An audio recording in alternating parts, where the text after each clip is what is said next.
Hi, and welcome back. I'm sitting here enjoying kind of a late lunch in the afternoon, just right here on the river. It's a little bit too windy for my taste. It's always windy here, and I've never been a big fan of wind. I can do just about any other kind of inclement weather. I don't like wind. Big gust.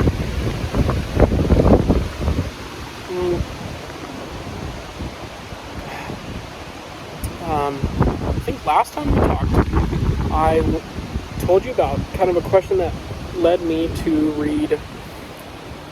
It was about, I think it was 12 or 13 books on medieval philosophy, and specifically, in order to answer the question, why do Lewis and Tolkien use music as their engine of creation? So again, Aslan sings Narnia into existence, and Eru and Ainur sing Middle-earth and the cosmos essentially into existence.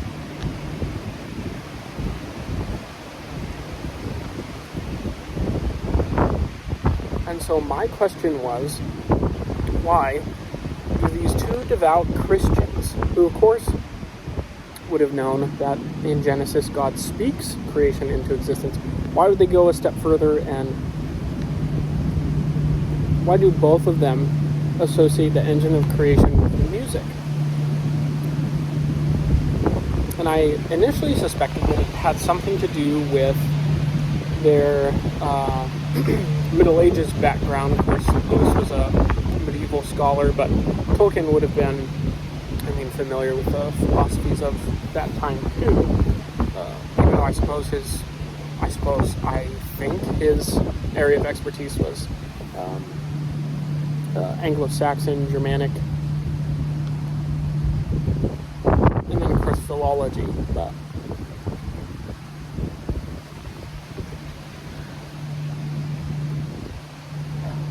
it's windy like this, it's hard to keep this lit.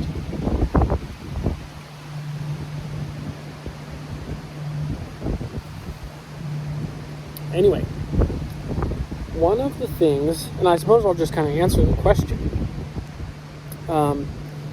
So one thing just kind of led to another, and again, it was about 12 books. I think it was 12, it might have been 13. But essentially the idea comes from the Greeks, and the earliest reference that I could find was with Pythagoras. And Pythagoras said, he's the one who is where we get the phrase, music of the spheres from. That's from Pythagoras. And he's getting this concept that the heavenly bodies, these seven heavenly bodies are moving about in this harmonious manner, like, musical instruments or musicians. And that in their movements in the cosmos, the movement through space creates what are essentially these physical vibrations, which turn into, audible music.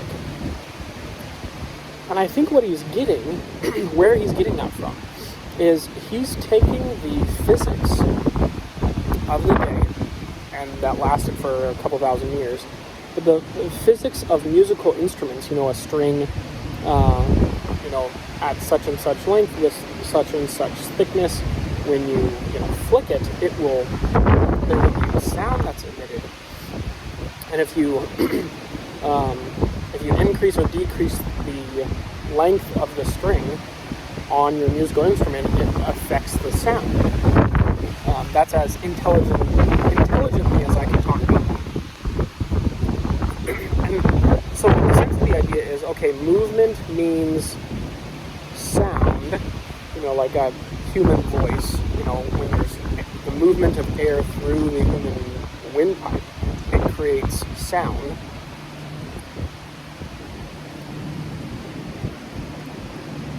And the most beautiful form of sound is music, sung or otherwise.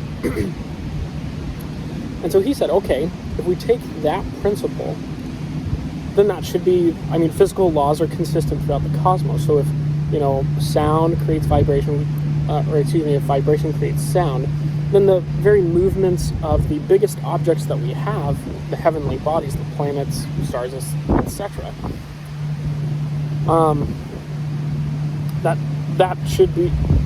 that rule should apply to those as well.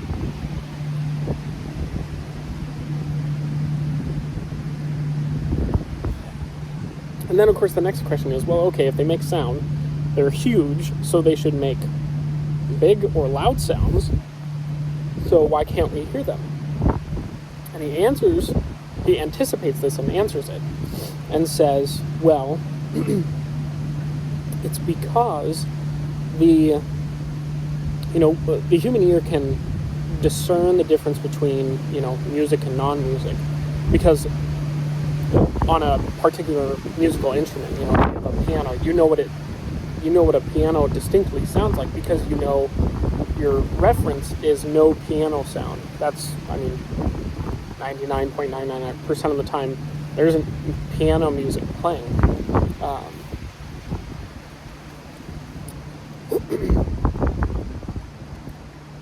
And so when a piano starts to play, you can then discern that something has changed. Or even within, a particular piano piece, whenever the note changes, you hit a different key, you can discern that because there's a change from one constant to another. A note is not played, then a note is played. And because we know both the before and the after, we can discern between the two.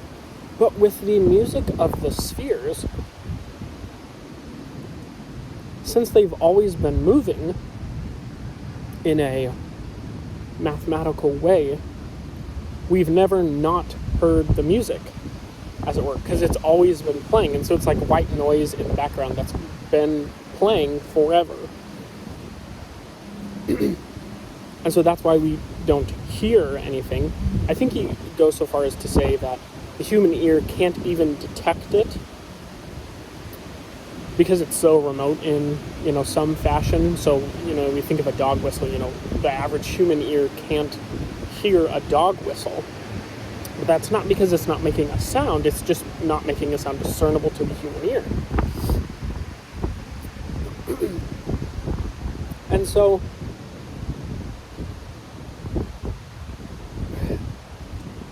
I just think that's so fascinating. It gets a little bit more interesting as well, because then we say, okay, that's great, that's super interesting, that has a lot of really interesting implications for how you view the cosmos.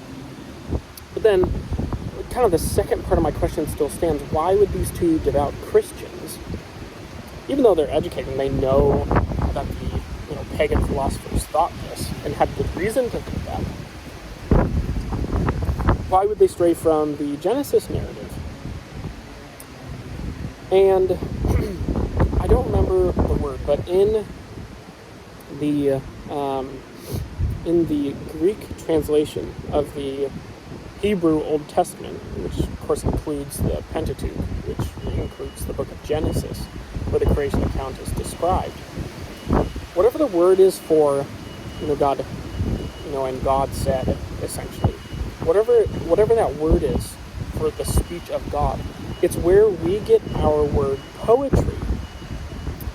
And so in the non-English, when we read something that wasn't originally written in English and we read it in English, there's a good chance you're missing something. And one of those things is you're missing that in the Genesis account, God doesn't speak creation into existence so much. It's he poetries the cosmos into being, which is an unbelievable, fascinating way to describe that. Because the question then becomes, okay, so what does poetry have to do with music? So poetry is